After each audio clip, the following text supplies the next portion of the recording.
ඉතාමත් සාදරයෙන් පිළිගන්න ඔයගොල්ලන්ව දිලු ක්‍රියේෂන් වලින් ගෙන තවත් බ්‍රෑන්ඩ් නිව් එපිසෝඩ් එකකට. ඉතින් මම බලාපොරොත්තු වෙනවා අද ඉඳන් දවස් දෙකෙන් තුනෙන් වගේ එපිසෝඩ් පුංචි ප්‍රමාණයකින් ඔයගොල්ලන්ට Canva tool එක ගැන ටියුටෝරියල් එකක් දෙන්න. ඉතින් මම හිතුවා මේක වාට අද ඉඳන් දවසක් කර දවසක් වගේ එපිසෝඩ් සෙට් එක දාන්න. ඉතින් මම දැන් වීඩියෝ ටික ඔක්කොම කරලා තමයි මේක අප්ලෝඩ් කරන්න හිතාගෙන ඉන්නේ. ඉතින් ඔයගලන්ට අද පළවෙනි ටියුටෝරියල් එක මම ඔයගලන්ට අද මේ විදිහට අරගෙන එනවා. ඉතින් subscribe කරලා නැත්නම් subscribe කරලා තියාගන්න. අපි යමු වීඩියෝ එකට.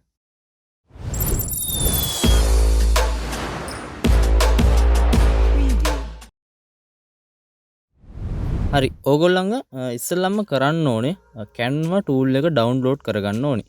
ඉතින් මේක ෆෝන් එකට වගේම කම්පියුටර් එකටත් තියෙනවා. ඉතින් දැන් මම කරන්නේ කම්පියුටර් එකෙන්. මොකද කම්පියුටර් එකෙන් කරන එක මට ගොඩක් ලේසි නිසා. ඔයගලන්ට ෆෝන් එකෙන් උනත් මේ වැඩේ කරන්න පුළුවන්. ෆෝන් එකේ ඇප්ලිකේෂන් එක තියෙනවා. හරි. දැන් මම මේ විදිහට Google Chrome එකට ඇවිල්ලා මෙතන මම සර්ච් කරගන්නවා Canva download කියලා. එතකොට ඔයාලට Canva එක download කරගන්න පුළුවන්. මේ විදිහට ආවම උඩින්ම තියෙන ලින්ක් එකට ඔයා යන්න. ඊට පස්සේ ඔයා මේ වගේ සයිට් එකකට රීඩිරෙක්ට් වෙනවා. මෙතන තියෙනවා download Canva for Windows කියලා. මේක ඔයා ක්ලික් කරලා යනකොට මෙතන download වෙනවා automatically මෙන්න මේ වගේ. ඉතින් ඔයාලට මේක download කරගෙන install කරගන්න පුළුවන්.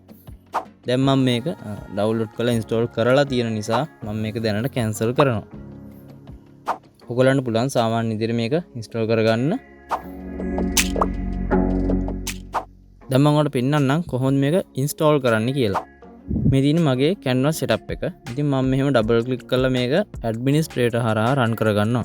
ඊට පස්සේ මේ එන message එකට මම yes කියලා දෙනවා.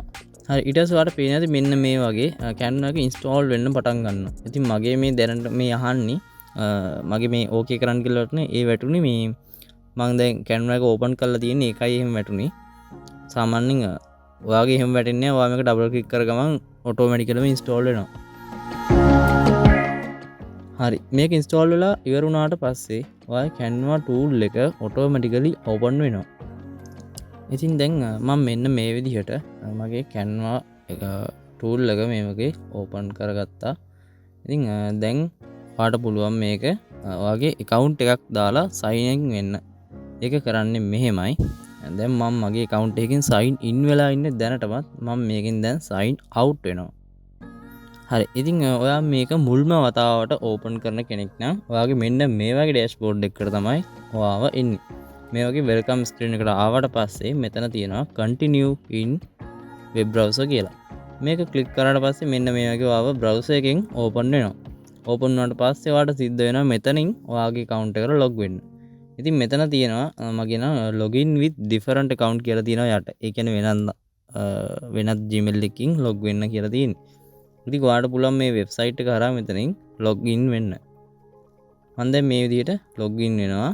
මෙතනින් මගේ Google account එකක් මම තෝරගන්නවා. මම Google හරහා තමයි මේකට login වෙන්නේ. මම මේ විදිහට ක්ලික් කරලා මගේ account එකක් තෝරලා දීලා මම මේකට log වෙනවා.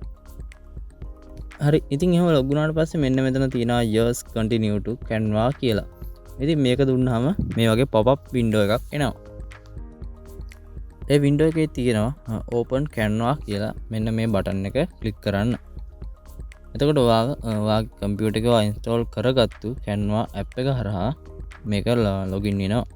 හරි ඉතින් මේක log වුණාට පස්සේ මෙන්න මේ වගේ එකක් වගේ අහනවා. මෙතනදී ඔයා personal කියන එක තෝරලා දෙන්න. ඊට පස්සේ මෙතන මෙන්න මෙහෙම එකක් එනවා. මේකත් maybe later කියන එක දෙන්න. හරි ඊට පස්සේ ඉතින් ඔයා මෙන්න මේ වගේ ඩෑෂ්බෝඩ් එකකට තමයි එන්නේ. හරි ඉතින් ඔයගලන්ට පුළුවන් දැන් මේකෙත් මේ white එකක් නේ තියෙන්නේ මේ background එක. ඔයාට මේකෙත් dark mode එකක් තියෙනවා. ඉතින් ඔයාට ඒක කරන්න මෙතන setting වලට යන්න. setting වල ඔයා පොඩ්ඩක් පල්ලෙහාට යනකොට ඔයාට තියෙනවා මෙන්න මේ වගේ theme කියලා එකක්. theme කියලා කැටගරි එකක් යටතේ මෙතන තියෙනවා dark එකක්. මේක ඔයා තේරුවාම ඔයාගේ Canva tool එක තනිකර dark විදිහට මේක හැරවෙනවා. ඔයාට කැමති තීම් එකක් මේකට දාගන්න පුළුවන්. ඊට පස්සේ මම ආයේ මේ වගේ බෑක් වෙනවා. හරි. ඉතින් දැන් අපි ඉන්නේ home tab එකේ. ඉතින් home tab එක වගේ මෙන්න මේ වගේ තමයි display වෙන්නේ. මෙතන තියෙනවා play with Canva එක එක දේවල් ගොඩාක් තියෙනවා. මේවා ගැන ඔයා වැඩිය හිතන්න යන්න එපා. මොකද මෙතන ලොකු දේවල් නැහැ. මේකින් වැඩ කරනවට මාර ලේසි. ඉතින් දැන් අපි ඉන්නේ හෝම් ටැබ් එකේ. ඔයාලට පුළුවන් මේ පැත්තේ තියෙන මේ පේන් එක. මේ පේන් එක මෙන්න මේ වගේ ෂෝ කරගන්න, හයිඩ් කරගන්න පුළුවන්. හරි. ඊගාට අපි යමු මේ ප්‍රොජෙක්ට් කියන ටැබ් එකට. ඉතින් මේ ප්‍රොජෙක්ට් කියන ටැබ් එකේ තියෙන්නේ ඔයා මීට කලින් කරපු හැම වැඩක්ම මෙතනට තමයි සේව් වෙලා තියෙන්නේ. ඊගාට අපි යමු මේ ටෙම්ප්ලේට් කියන ටැබ් එකට. ඉතින් මේ ටෙම්ප්ලේට් කියන ටැබ් එක තියෙන්නේ කවුරු හරි කෙනෙක් මීට කලින් හදපු ඩිසයින් එකක් අපේ විදිහට අපිට එඩිට් කරගන්න පුළුවන්. ඒකේ තියෙන ෆොටෝස් එහෙම වෙනස් කරලා එතකොට ඒකේ හැඩතල වුණා ඒවා වෙනස් කරගෙන අපිට ඕන විදිහට ඒක හදා ගන්න පුළුවන්. කස්ටමයිස් කරගන්න පුළුවන් වෙන කෙනෙක් හදපු ඩිසයින් එක. ඒකට තමයි තල්ලම ටෙම්ප්ලේට් එකක් කියලා කියන්නේ. ඉතින් මෙතන තියෙනවා ලෝගෝ වලට ටෙම්ප්ලේට්, thumbnail template ගොඩක් දේවල් තියෙනවා. ඉතින් මෙතන ඔයගොල්ලන්ට TikTok වලට එතකොට ලෝගෝ හදන්න එහෙම නැත්නම් YouTube thumbnail, YouTube banner වගේ ගොඩාක් දේවල් මෙතන ඔයගොල්ලන්ට තියෙනවා. ඉතින් CV එකක් එහෙම හදා ගන්න ඕන නම් ඒවටත් template තියෙනවා.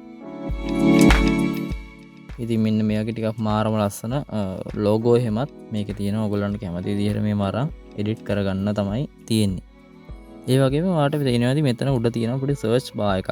ඉතින් මෙතන ඔයගොල්ලන්ට පුළුවන් ඔයාලට කැමති එකක් සර්ච් කරන්න. ඒ කියන්නේ ඔයගොල්ලන්ට උදාහරණයක් විතර අපි හිතමු මෙහෙම. ඔයාලට YouTube thumbnail එක හදා ගන්න ඕන නම් උඩ මෙතන YouTube thumbnail කියලා ගහුවාම YouTube thumbnail වලට අදාළ template සේරම ටික මෙතනට එනවා. මෙන්න මේ වගේ. ඉතින් ඔයගොල්ලන්ට මෙතනින් කැමති එකක් තෝරගෙන හදා ගන්න පුළුවන්. ඒ විතරක් නෙමෙයි ඒ වගේම මෙතනින් ඔයගොල්ලන්ට කැමති ඩිසයින් එකක් හදා ගන්නත් පුළුවන්. ඒ කියන්නේ හිස් ඒරියා එකක් අරගෙන ඔයාට කැමති දේවල් දාලා ඔයාගේම විදිහට එකක් හදා ගන්නත් පුළුවන් ටෙම්ප්ලේට් නැතුව. හරි. ඉතින් දැන් මම ආපහු හෝම් එකට බැක් වෙනවා. ඊට පස්සේ මෙතන තියෙනවා බ්‍රෑන්ඩ් හබ් කියලා. මේ බ්‍රෑන්ඩ් හබ් කියන එක නම් ඔයාට අදාළ වෙන්නේ නැති වෙයි. මොකද මේක ප්‍රෝ වර්ෂන් එක පාවිච්චි කරන කට්ටියට විතරයි තියෙන්නේ. ඒ කියන්නේ සල්ලි දීලා ගන්න තියෙන වර්ෂන් එකක් මේක. ඉතින් පොඩ්ඩක් ඉන්න මම මේක ප්‍රයිසිං ගැන පොඩ්ඩක් ඔයාලට පෙන්නන්නම් දැන්. හරි. ඉතින් මේ බ්‍රෑන්ඩ් කියන එකේ තියෙන දේවල් ගැන පොඩ්ඩක් මම ඔයාලට කිව්වොත් ඕගොල්ලන්ට මේ බ්‍රෑන්ඩ් කියන එකේ ඕගොල්ලන්ට පුළුවන් ලෝගෝ දාන්න. ඒ කියන්නේ ඕගොල්ලන්ගේ මොකක් හරි ලෝගෝ එකක් තියෙනවා නම් ඒක මෙතනට දෙන්න පුළුවන්. කලර් පැලට් ඔයාලට දෙන්න පුළුවන් ඔයාගේ අතර. ඔයාලට කස්ටම් විදියට ඒ කියන්නේ ඔයාගේම ෆොන්ට් එහෙම මොනවා හරි මේකට දාන්න ඕන නම් එහෙම ඒ වගේ දේවල් මේකට දාන්න ඕන නම් ඒ දේවල් වලට ඔයාට ප්‍රෝ වර්ෂන් එක ගන්න වෙනවා. ඉතින් එහෙම නැතුව කරගන්න පුළුවන් ලේසි ක්‍රමයක් තියෙනවා. මම ඒක ඔයාලට ඉස්සරහට කියනවා. හරි. ඒ වගේම කියන්න ඕනේ මේ කලර් පැලට් නම් ඔයාට මේ Google එක හරහා තියෙන සර්ච් කරලා ඉවරලා කලර් කෝඩ් දාලා ගන්න පුළුවන්. ඒක මම ඔයාලට ඉස්සරහට කියන්නම්. ඒ විදිහට ඒක නම් ගන්න ඕනේ. හැබැයි ෆොන්ට් නම් ගන්න පොඩ්ඩක් කේස්. ඉතින් ෆොන්ට් ගන්න නම් ඔයාලට ප්‍රෝ වර්ෂන් එකක් ඇත්තටම ඕන වෙනවා. හැබැයි ඔයාට ප්‍රෝ වර්ෂන් එක ලොකු විදලක් දෙන්නේ නැතුව රුපියල් 300-400කයි පුංචි ගානකට අවුරුද්දකට වගේ ප්‍රමාණයකට මම ගන්න පුළුවන් ක්‍රමයක් ඉස්සරහට කියනවා. ඉතින් මම දැන් ඔයාලට පොඩ්ඩක් මේක ප්‍රයිසිං ගැන පොඩ්ඩක් පෙන්නන්නම්. ප්‍රයිසිං ගැන කිව්වොත් මෙතන පෙන්නනවා ඔයාට මාසෙකට ඩොලර් 17ක් 18කට කිට්ටුව ඉල්ලනවා. ඉතින් එච්චර වියදම් කරන්න ඕනේ නැහැ ඔයාට රුපියල් 300-400ක් වගේ. ඊටම පොඩි ගානකට මේක ගන්න පුළුවන් ක්‍රමයක් තියෙනවා. මම අඳුරන කෙනෙක් ඉන්නවා. එයා මේක කරනවා. ඔයාට මම පල්ලා ඩිස්ක්‍රිප්ෂන් එකේ නම්බර් එකක් දාලා තියන්න. ඒකට WhatsApp වලින් මැසේජ් එකක් දාලා එයාගෙන් ඉල්ල ගන්න පුළුවන්. ෂවුට් අවුට් එකක් නෙමෙයි. මට ගෙවලා නැහැ. ඕගොල්ලන්ගේ දැනගැනීම පිණිස තමයි ඒක මම දැම්මේ. කියන්නේ ඕගොල්ලන්ට මේක අරගන්න කැමති කට්ටියකින් ගන්න. කියන්නේ ප්‍රෝ වර්ෂන් එක කියන්නේ ප්‍රෝ වර්ෂන් එක එයාගේ ටීම් එකකට ජොයින් වෙන්න පුළුවන්. ඉතින් එයා දාන දේවල් වලට ඔයාට ඇක්සස් කරන්න පුළුවන්. කියන්නේ ඔයා ෆොන්ට් දාලා තියෙනවා නම් ඔයාට ඒවට ඇක්සස් ගන්න පුළුවන්. ඉතින් එයාගෙන් තමයි මාත් හදන්නේ. මගේ ප්‍රෝ වර්ෂන් එක තියෙන එයාගේ ටීම් එකේ ඉඳන් සිංහල ෆොන්ට් ඉඳන් හැමදේම එකේ තියෙනවා. හරි. ඊගාට අපි බලමු මේ apps කියන ටැබ් එකේ මොනවද තියෙන්නේ කියලා.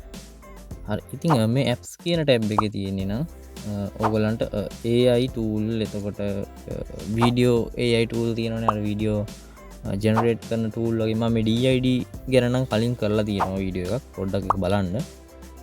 ඉතින් මෙන්න මේ වගේ tool ඔයාලට මේකෙන් මේ හරහා පොඩි සින්ක් කරලා වගේ පොඩි දෙයක් කරගන්න පුළුවන්. ඒ කියන්නේ මේ AI tool මේකේ තියෙන ඒවා පාවිච්චි කරලා ගන්න පුළුවන්.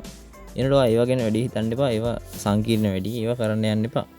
ඕගොල්ලන්ට පුළුවන් මේකෙන් සාමාන්‍ය විදිහට ඩිසයින් එක කරගන්න මම ඕගොල්ලන්ට ටියුටෝරියල් එක කරගෙන යනවා. මේකේ බේසික් නොලෙජ් එක තිබ්බත් ඇති ඕගොල්ලන්ට හොඳ ඩිසයින් එකක් කරගන්න. මොකද පට්ට ලේසි ඒ තරම්. හරි අපි ඊගාට බලමු මේ ට්‍රෑෂ් කියන එක. මේ පැත්තේ තියෙනවා ට්‍රෑෂ් කියලා එකක්. මේ ට්‍රෑෂ් කියන එකේ තියෙන්නේ ඕගොල්ලෝ කලින් ඩිලීට් කරපු ප්‍රොජෙක්ට්. ඕන කෙනෙක් දන්නවනේ සාමාන්‍යයෙන් කුණු බක්කියක් එකක් තියෙනවා කියන අනිවාර්යෙන් ඩිලීට් කරපුවා සේව් වෙනවා කියන. ඉතින් ඔයා ඩිලීට් කරොත් මොකක් කර අයිටම් එකක් ඒක ඩිලීට් වෙලා මේ ට්‍රෑෂ් එකට තමයි එන්නේ. ඉතින් ට්‍රෑෂ් එකට ඇවිල්ලා දවස් 30ක් යනකම් මේක ඇතුළේ තියෙනවා. තිබිලා ඔටෝමැටිකලි දවස් 30කින් තමයි ඩිලීට් වෙලා යන්නේ. හරි. දැන් මම ඉතින් ආපහු එනවා හෝම් එකට. හෝම් එකට ආවමත් ඔයාට පේන ඇති මෙතන තියෙනවා සර්ච් බොක්ස් එකක්. ඉතින් මෙතනත් ඔයාට පුළුවන් අර කලින් වගේම මෙතනත් ඔයාට ප්‍රොජෙක්ට් එකක් සර්ච් කරගන්න වගේම ටෙම්ප්ලේට් එකක් සර්ච් කරගන්න. හරි. ඉතින් මෙතන තියෙනවා ප්‍රොජෙක්ට් කියලා එකකුයි ටෙම්ප්ලේට් කියලා එකකුයි සර්ච් බොක්ස් එකට එබුවට පස්සේ මෙතන තියෙනවා ටෙම්ප්ලේට් කියලා එකකුයි ප්‍රොජෙක්ට් කියලා එකකුයි. මෙතන ප්‍රොජෙක්ට් කියන එකට දාලා තිබ්බොත් ඔයා සර්ච් කරන ඕන දෙයක් ඔයා සර්ච් කරද්දී එන්නේ ප්‍රොජෙක්ට් ඔයා කරලා තියෙන ප්‍රොජෙක්ට් වල නම් වලට අනුව තමයි මෙතන ප්‍රොජෙක්ට් කියලා වලට දාලා තිබ්බොත් එන්නේ. ඉතින් ටෙම්ප්ලේට් එකක් නම් ඔයා හොයන්නේ මේ ටෙම්ප්ලේට් කියන එකට දාලා සර්ච් කරන්න ඕනේ. හරි. ඉතින් මම ටෙම්ප්ලේට් වලට දාලා දැන් YouTube banner කියලා සර්ච් කරනවා. ඒ කියන්නේ ඔයගොල්ලෝ දන්නේ නැති අර YouTube එකේ ආර්ට් එකක් දාන්න තියෙන අර ප්‍රොෆයිල් එක උඩ අන්න ඒකට තමයි කවර් ෆොටෝ එකක් කියන්නේ. අන්න ඒකට තමයි මේ banner එකක් කියලා කියන්නේ. ඉතින් මම මේ banner කියලා සර්ච් කරාම මට පේනදී මෙන්න මේ වගේ ලස්සන ටෙම්ප්ලේට් ගොඩක් ආවා. ඉතින් ඕගොල්ලෝ මේක Photoshop වගේ එකකින් හදනවා නම් ඔයාට සිද්ධ වෙනවා රූලර්ස් දාලා මිම්මවල් ගානට එහෙම මැරලා ඒ ෆෝන් එකට එක විදිහක් එතකොට කම්පියුටර් එකට එක විදිහක් ස්මාර්ට් ටීවී වලට එක විදිහක් ඒ ඔක්කොටම ගැලපෙන්නේ එකයිනේ හදන්නේ කවර් ෆොටෝ. ඒ සේරටම ගැලපෙන්න හරියන්න හදන්නවාට සිද්ධ වෙනවා රූලර්ස් දාලා ගානට මිම්මට හදන්න. ඉතින් මේකේ හදද්දි එහෙම ඕනේ නැහැ. මේකේ ගානටම හදන්න පුළුවන් ඔයාට ලේසියෙන්ම මේ ටෙම්ප්ලේට් පාවිච්චි කරලා. හරි. ඉතින් අපි අද කරේ මේ Canva tool එකේ ඉන්ටර්ෆේස් එක අඳුරගත් එක සහ Canva tool එක ඩවුන්ලෝඩ් කරේ කොහොමද කියන එක ගැන. ඉතින් ඉස්සරහට මම ඕගොල්ලන්ට කියලා දෙනවා කොහොමද මේකේ ඩිසයින් එකක් කරන්න කියලා. ඉස්සරහට ඕගොල්ලන්ට ටියුටෝරියල් එකක් කරනවා. ඉතින් එකතු වෙන්න අපිත් එක්ක subscribe කරලා තියාගන්න, bell icon එකත් click කරලා තියාගන්න. එහෙනම් අපි ඊගාව වීඩියෝ එකෙන් හම්බ වෙනවා.